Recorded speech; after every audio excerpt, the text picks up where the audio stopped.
Hi everyone, आज हम करेंगे case study question from the topic vectors. पहले स्टेटमेंट रीड करते हैं। Ravinder revise the chapter vectors, then he started solving questions based on it. He had a question in which a vector and b vector are such that magnitude of a plus b is equal to magnitude of a minus b. Then what is the relation between a vector and b vector when a vector is not equal to 0 vector and b vector is not equal to 0 vector? तो पहले ये वाला part हम शुरू करते हैं। ए part क्या दिया हुआ है कि A vector plus B vector का जो मैग्नीट्यूड है वो दिया है A vector minus B vector के मैग्नीट्यूड के बराबर। अब हम यहाँ पे करेंगे स्क्वेयरिंग। ये हो गया स्क्वेयर, ये हो गया स्क्वेयर। तो अब हम क्या करेंगे, यहाँ पे स्क्वेयर को ओपन करेंगे। इसके लिए हमारे पास एक फॉर्मूला होता है, ए वेक्टर के मैग्नीट्यूड का स्क्वायर जो है वो होता है A vector dot A vector. तो ये आपको पता होना चाहिए, ठीक है। तो अब मैं यहाँ पे आपको करके दिखाऊं, यही फॉर्मूला अप्लाई करके दिखाऊं, तो ये है A vector plus B vector dot A vector plus B vector, और राइट हैंड साइड पे भी यही फॉर्मूला लगाऊंगा मैं, A vector minus B vector dot A vector minus B vector.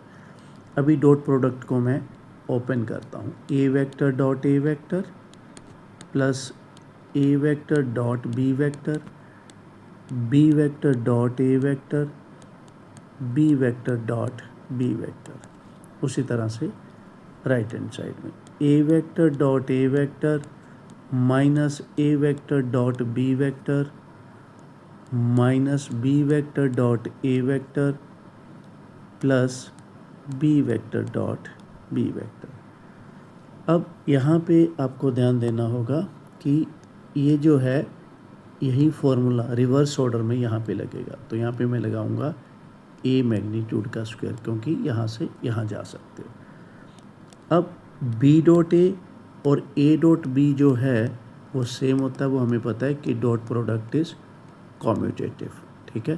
तो इसका मतलब मैं बी डॉट ए को भी ए डॉट बी लिख के यहाँ पे दोनों को कर लेता हूँ ऐड, ठीक है। तो ये दोनों टर्म्स को मैंने बना लिया twice of A dot B. यहाँ पे फिर मैं ये वाला फॉर्मूला लगा रहा हूँ, बी डॉट बी को मैं क्या लिखूँगा, बी के मैग्नीट्यूड का स्क्वायर। इसी तरह से इधर मैं सारा कुछ जो लेफ़्ट हैंड साइड पे आपको टर्म्स बताई हैं उसी टर्म्स के हिसाब से मैं ये लगाऊंगा। अब इसको कैंसिल कर सकता हूँ, मैं इसको कैंसिल कर सकता हूँ। क्या बचा है, twice of A vector dot B vector is minus twice of A vector dot B vector,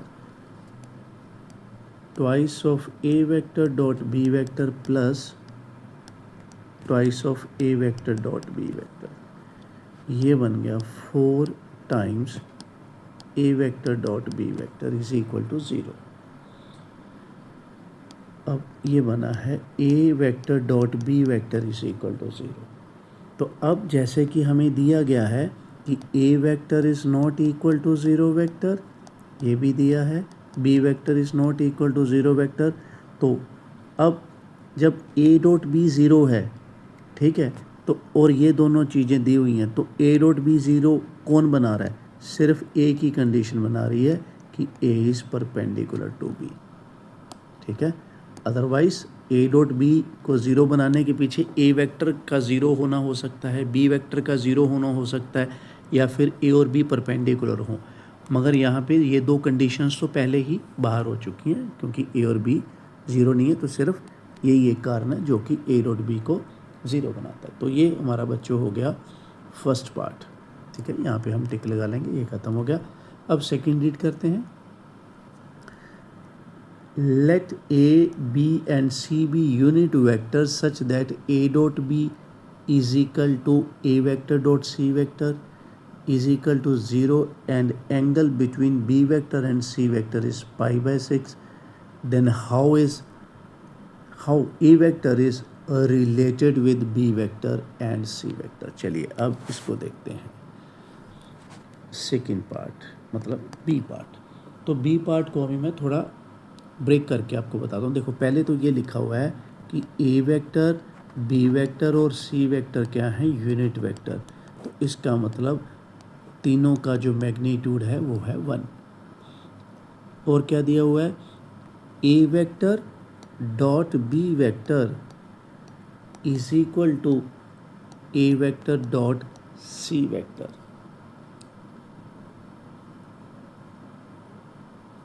हाँ, इज इक्वल टू 0 भी दिया हुआ है. ये मैं देख रहा था कि कुछ मिस ना हो जाए. अब देखो यहाँ पे आप देखो कि A vector dot B vector अगर 0 है तो इसका मतलब साफ है कि ए जो है बी के ऊपर परपेंडिकुलर है. A vector dot C vector अगर 0 है तो ए क्या है, सी के ऊपर भी परपेंडिकुलर है. तो हम यहाँ पे कंक्लूजन बना सकते हैं, कह सकते हैं कि A vector is perpendicular to both B vector and C vector. और ये तीनों आपने ध्यान रखना है, ए बी सी क्या है, यूनिट वेक्टर है.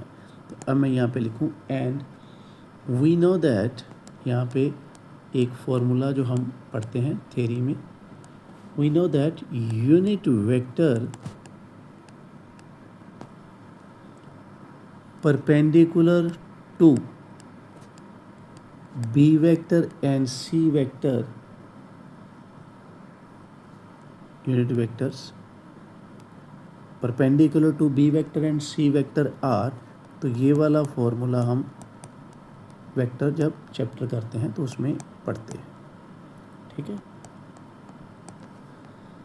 तो अब बी और सी के ऊपर क्या है अभी, बी और सी के ऊपर परपेंडिकुलर कौन सा यूनिट वेक्टर है, ए वेक्टर. तो इसका मतलब मैं यहाँ पे ये लिखूँगा तो किसी तरह की कोई गलत बात नहीं है यहाँ पे. चलिए ठीक है.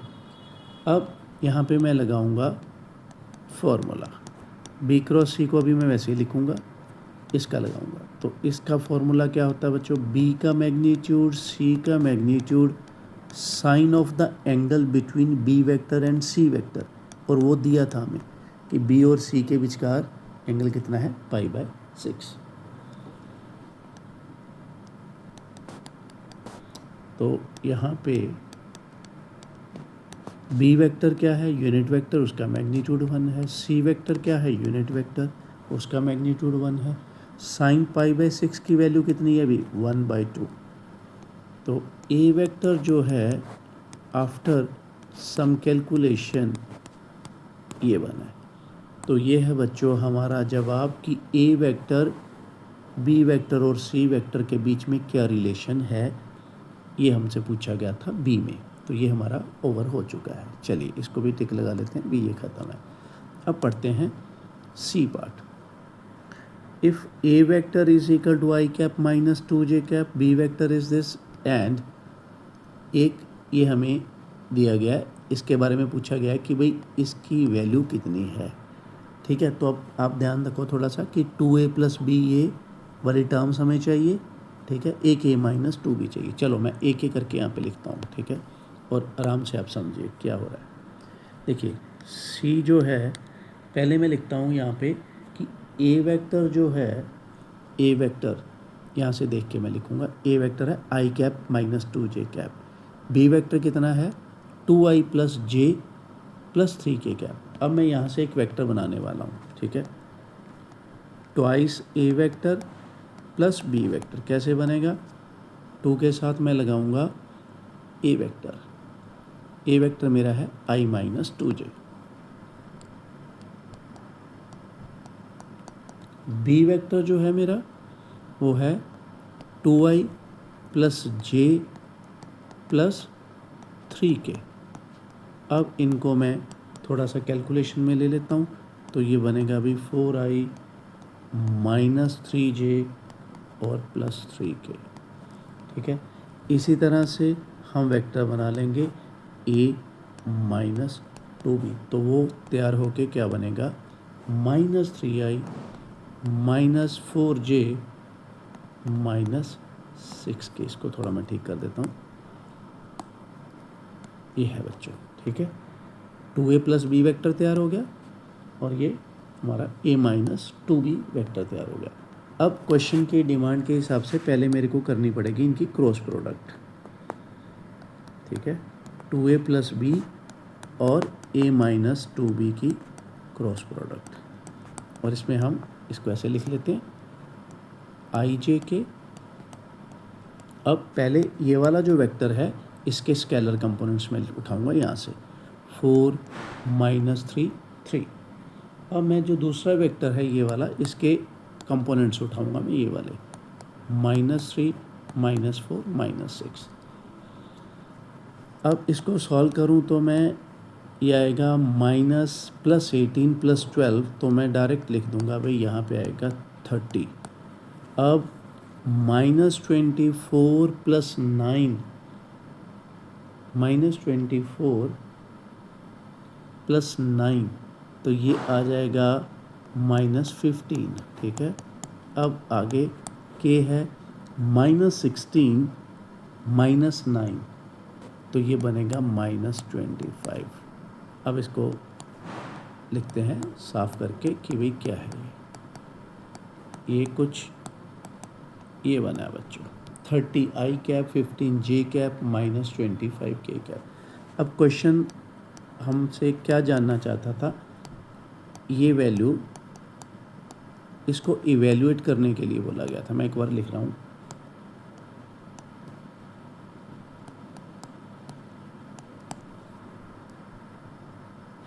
यहाँ पे, हाँ यहाँ पे था क्रॉस प्रोडक्ट, ठीक है ना, ये था। चलिए अब 2a + b की वैल्यू मेरे पास क्या थी 4i -3j + 3k। इसकी डॉट प्रोडक्ट किसके साथ करवानी है, इसके साथ, इसीलिए हमने क्रॉस प्रोडक्ट पहले निकाली थी, ठीक है। 30i 15j -25k। चलिए अब इसको करते हैं डॉट प्रोडक्ट, तो ये आ जाएगा बच्चों 120, ये आ जाएगा 45, ये आ जाएगा 75, तो ये आ चुका है 0, ठीक है। यही है हमारा आंसर थर्ड पार्ट का, सी पार्ट का, जिसमें इसको इवेल्युएट करने के लिए बोला गया था। अब आते हैं फोर्थ पे।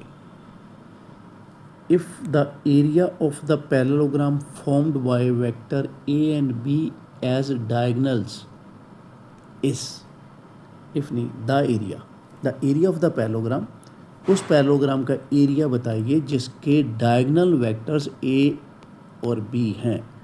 ध्यान रखना आपने, क्योंकि यहाँ पे गड़बड़ कर जाता है बच्चा कि a और b अगर साइड्स हैं बेटे पैरेललोग्राम की तो उसका फॉर्मूला अलग है, अगर ये डायगनल्स हैं उसका फॉर्मूला अलग है। तो आपने ध्यान रखना है, यहाँ पे ये दी हुई है सिचुएशन कि a और b क्या हैं, दे आर द डायगनल्स। तो अभी इस पैरेललोग्राम का एरिया पूछा गया, तो पहले आपको मैं एरिया का फॉर्मूला लिख के बताता हूँ।